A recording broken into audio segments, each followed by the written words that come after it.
All yours, guys. That'd be nice, guys, and I hate to say it. I don't hate to say it. Rockies now 12.5 games out of first place. We can dream, can't we? In the NL West. All right, we'll see you guys tomorrow night. Tim Ring, Dave Benz. It's true. Not a good day in the Avs community and for Avalanche fans. Peter Forsberg is gone. Yeah, ever since the NHL ratified its new CBA 14 days ago, speculation has run rampant. The Avs would be hard-pressed to keep their biggest star in Colorado this afternoon. That fear became reality when Peter Forsberg opted to leave the team for the team which originally drafted him, the Philadelphia Flyers. Forsberg's departure reportedly comes for a number of reasons, perhaps none larger than the almighty dollar. Peter's deal in Philly is reportedly 2 years, $11.5 million. The Avs, on the other hand, offered Forsberg an escalating contract worth $13.5 million over 4 years. But just 4.5 of that would have been earned in the first 2 seasons. In other words, Forsberg would have been signing in Colorado for a $7 million discount over those 2 years, and that was just too much to turn down. Earlier tonight, Pierre Lacroix expressed regret over losing his superstar. I've been fortunate for my 11 years involved with the franchise to create a lot of good bonds with the majority of the people. So on a personal note, it's not a pleasant day. On the other side, we have to look ahead. We have to go forward. We're part of a new landscape, and we've did everything we could to keep Peter or Adam. And as we said earlier at the start or at the announcement of the season, that was the goal for the people here, to put the best product on the ice. So on the other end, I can't blame him. He's going to a great organization. He's done tremendous thing for this franchise, and I just wish him good luck. That's Pierre Lacroix. Doesn't maybe show it there, but clearly disturbed about what's happening here with his hockey club. Terry Fry, our hockey analyst. Terry, good to see you again. It's been a while, by the way, so we can analyze some hockey here. Was this clearly about the money, or is there something else at work here? It was a combination of a lot of things.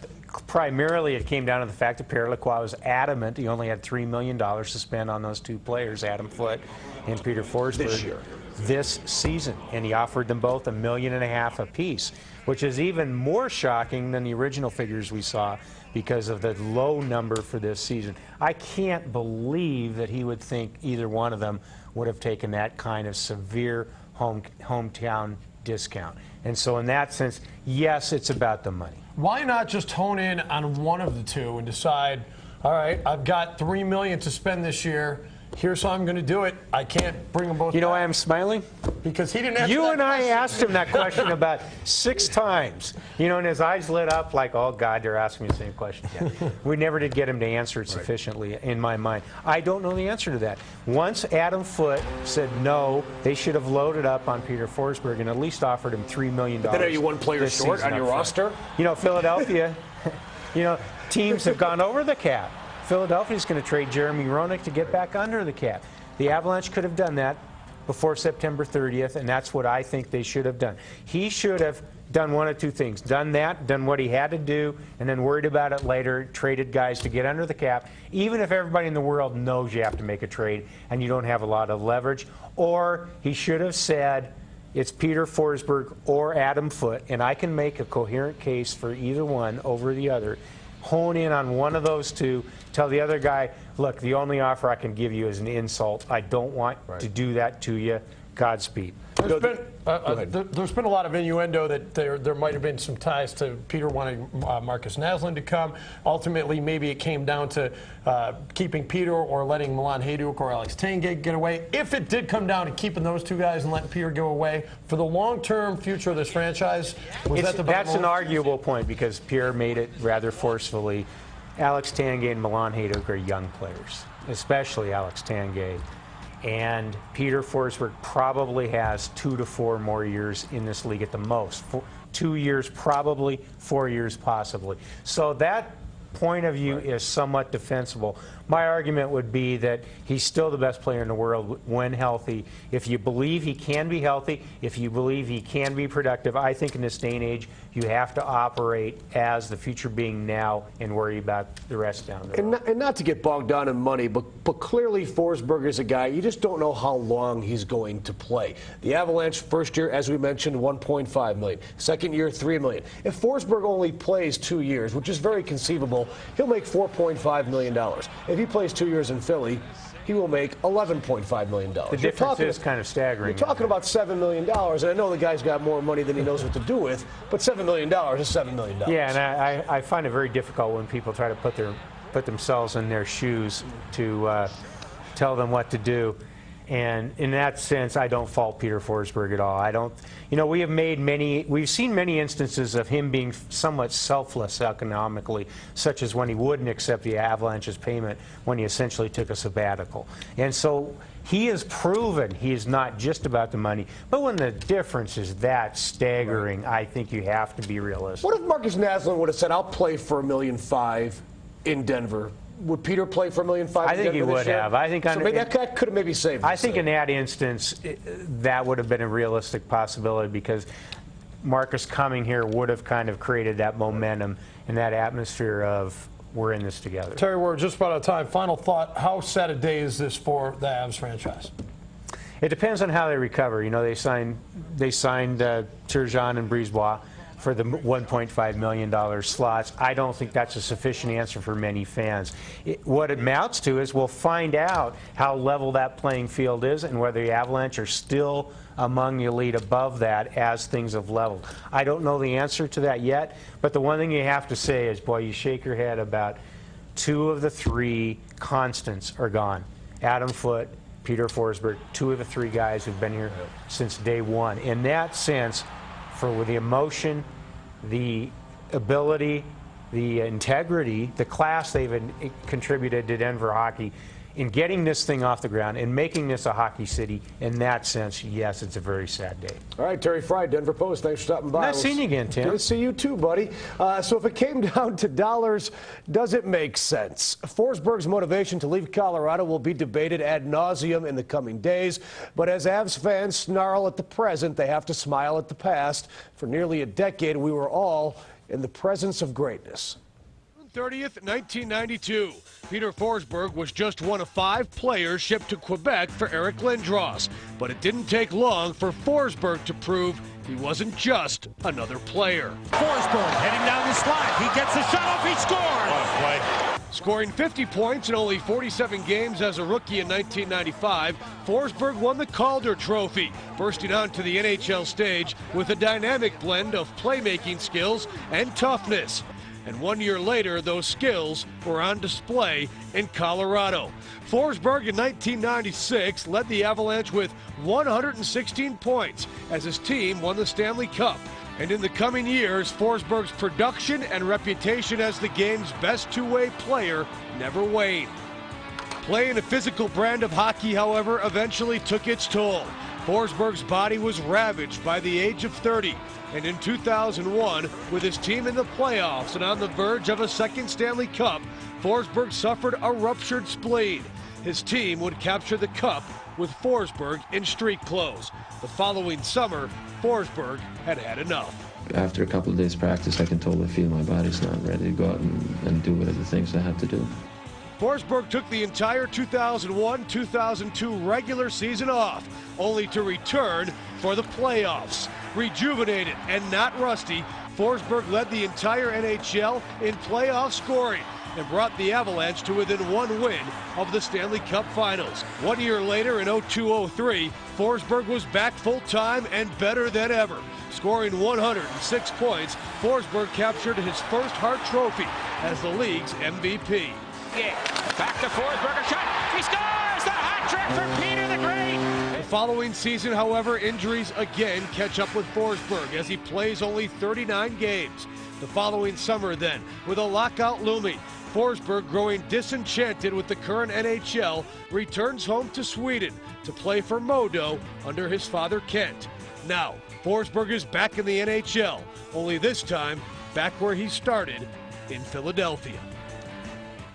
Well, as you heard Terry Fry allude to, in an effort to fill the vast hole left by Forsberg's departure, the Avs did announce a pair of signings tonight. Veterans Patrice Brisebois and Pierre Turgeon have inked free agent deals with the team. Both contracts are 2-year packs worth $1.5 million in season number 1. There you get a look at the numbers, but still a vast hole to be filled with the departure of Peter the Great. All right, when the Rocky Mountain Sports Report returns, got some football. When it comes to being a Bronco backup quarterback, Gary Kubiak is one heck of an expert, but who might man that role for Kubiak this year? Answers ahead. Also ahead, what will Phil do next? How about win a 3rd international title? The biggest star in the tourney's field returned to Castle Pines today, expressing regret over not playing a season ago. That's after the break.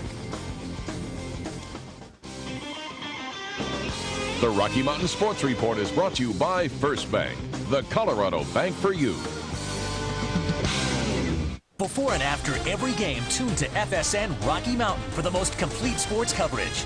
Join our experts for a trip around the majors as they cover all the action and run down the day's sports headlines. It's the Chevy pregame and postgame reports on FSN Rocky Mountain.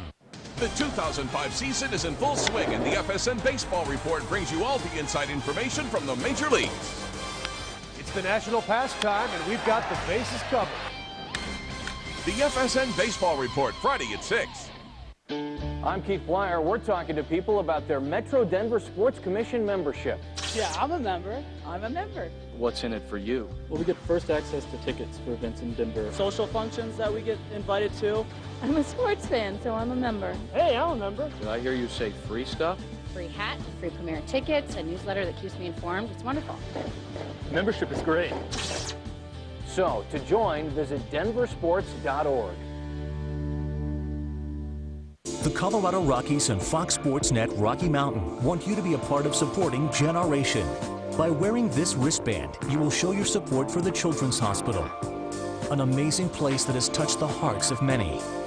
You can help make a difference by purchasing a wristband for only $2. Get your wristband today at one of the following locations or log on to coloradorockies.com. All proceeds benefit the Children's Hospital. Thank you for your support.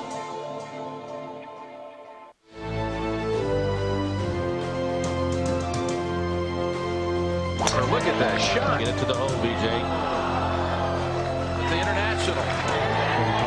What a putt. And it is. Brilliant shot. A hole out for an eagle at 15. To be continued, International Week starting to heat up in Castle Rock. Winning twice at Castle Pines and being an all-around nice guy has made Phil Mickelson a local favorite every year here in Colorado. So when Lefty arrived today, the cameras and the crowds were there to greet him. Mickelson won the International in '93 and again in '97 and continually serves as a great ambassador for the event. Not, however, in 2004, as Mickelson skipped the tournament to prepare for the PGA Tour. In retrospect, however, Mickelson says that may have been a mistake. It was hard to miss this tournament last year. I really enjoy this event. I'm glad to be back. We've got Jack Vicker's 80th birthday here. It's a special tournament, and I look forward to it every year. Unfortunately, I thought that the altitude might affect my performance in the PGA, but I think that I probably would have played better had I come here and prepared. All right, if you're heading out there, you want to see where some of the favorites are teeing off. Hole 10 for 4 of those guys right there. Hole number 1 for the other 3. Got to get up awfully early to get down there to see Sergio. If you want to sleep in, you can check out Latif Goosen. He goes off at 12:50. Well, of course, a few big names will be conspicuously absent tomorrow. Tiger Woods and Vijay Singh are skipping Castle Pines to gear up for the PGA Championship, and Ernie Els is out hurt. Sure, it's still a solid field, but it's well short of the 5th major type field tourney founder Jack Vickers hopes for each and every year. Leading to concern, the tourney is losing a bit of its prestige. I asked Phil Mickelson that question exactly today, and, well, he dodged it. And I think that it's a unique event with the Stableford format, and guys really enjoy coming here and being able to make some birdies and play attacking golf. I like the event. I hope that they keep looking forward for ways to make it better and better and get a stronger and stronger field. Something the current golf calendar might make impossible. So long as the International immediately precedes a major, there will be players who opt not to come. Every time you're around a major is tough because there's some guys that don't like to play the week before. Some guys that don't like to play the week after. So it's difficult to get the perfect date. Maybe, Though there are those who think a better date would be in June, after the U.S. Open. This would eliminate not only conflicts with a major, but also with those pesky August thunderstorms. Probably would sound better. I mean, you know, to get 4 rounds in, I'd hope maybe with 0 rain delays would be maybe a bit more appealing for some players. I'm a bit used to it in the sense of this is what this tournament's about sometimes, but I think all of us would like to see tee off in the morning, tee off at night, no problems, move on. A June date could also come with a tie-in to the World Golf Championships, adding to the tourney's prestige. Still, not everyone would be in favor of a change. I like it. It's just the week before the PGA. I like to play before the major, and I like the golf course. I like the place. I like how they treat us around here. So I wouldn't change it, but it's only one vote. I don't know what the event would be after it then. So I think the tournament stands on its own. I think it's I know it's one I'd always come to. It's just it's one of the better golf courses we play all year. Doesn't matter. They're going to have to do something if they want to get Tiger Woods to come. Yeah, more from the Broncos when we come back. Mike Shanahan surveying the troops and perhaps surveying an emerging battle for the Broncos' backup quarterback job. Keep it here. Derek Lee and the Cubs battle Beltran and the Mets. Fox Saturday Baseball, this week on your local Fox station. It's the best damn sports show, period. All-Star Summer. Frank Caliendo brings his friends along for a night of comedy you just can't miss. Hey, Kobe, pass me the ball, would you? We've got a night of Olympic stars that only Best Damn can deliver. Fight night with gold medalists Audley Harrison and Andre Ward. And it's the Hooters swimsuit pageant. Need we say more? So get ready for some fun in the sun all summer long on FSN. This is the Sports List with Summer Sanders. The show that counts down anything and everything in the world of sports. The most shocking upsets, the best sports heroes, the sexiest athletes, the biggest sports scandals, and much more.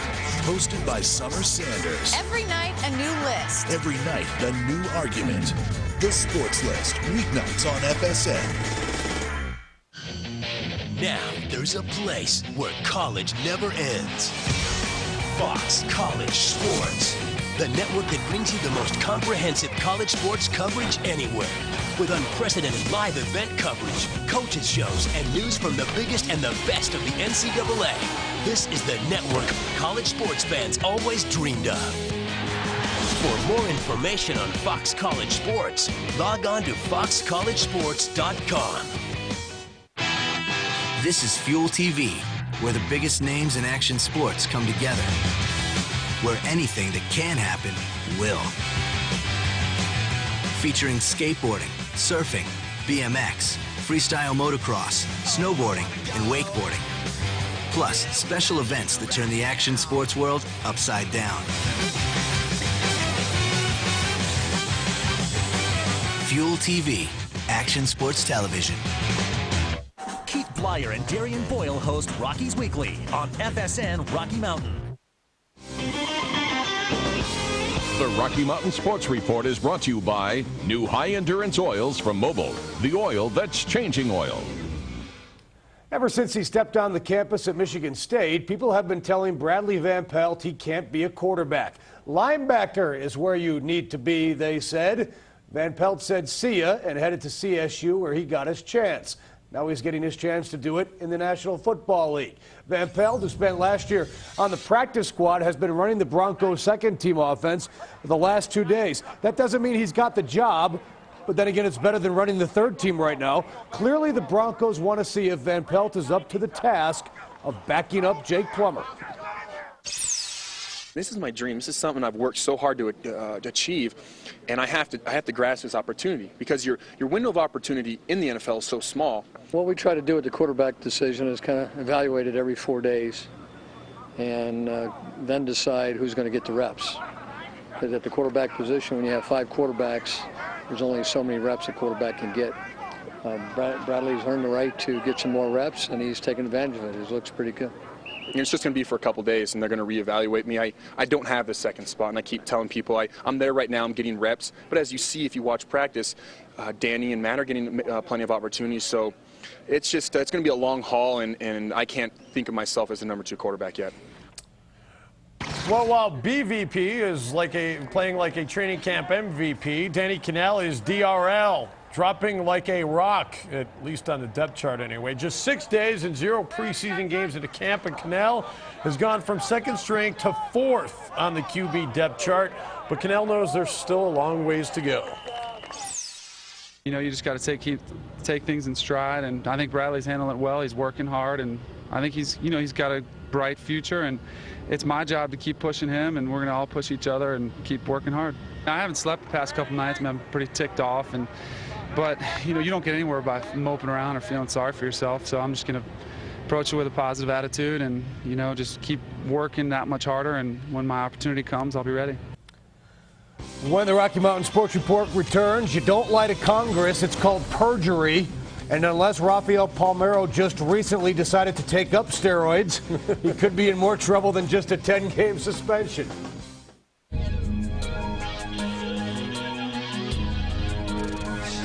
The battle continues on the Poker Superstars 2. As the stakes get higher, the competition becomes more intense. The world's best continue their run through the elimination rounds as they close in on a purse worth over $1.2 million. The fight for the final 16 rolls on. The Poker Superstars 2 continues Sunday on FSN. FSN Rocky Mountain teams up with the Boys and Girls Clubs of Metro Denver. It's where Denver area kids from high-risk neighborhoods can spend time doing homework, learning computer skills, staying physically active, and making the most of their lives.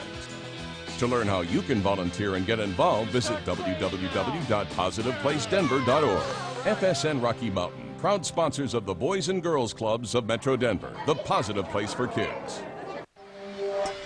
They lurk in the water, waiting for a fight. The season-long battle for the FLW Championship continues. He's got a monster. The competition tightens, and the stakes increase for the world's top anglers. Look at the bend in that rod. Get caught in the action, emotion, and adrenaline. FLW Outdoors, Sundays on FSN. It's the World Darts Championships. The world's finest darts players are here. Where the most skilled players aim for the title of the greatest in the world. Sweet, sweet dart! It's the biggest event in one show. Bullseye beckons. Title! It's showing! See who's the master of the bullseye. For the match! Bullseye one side! World Darts Championships, Monday on FSN.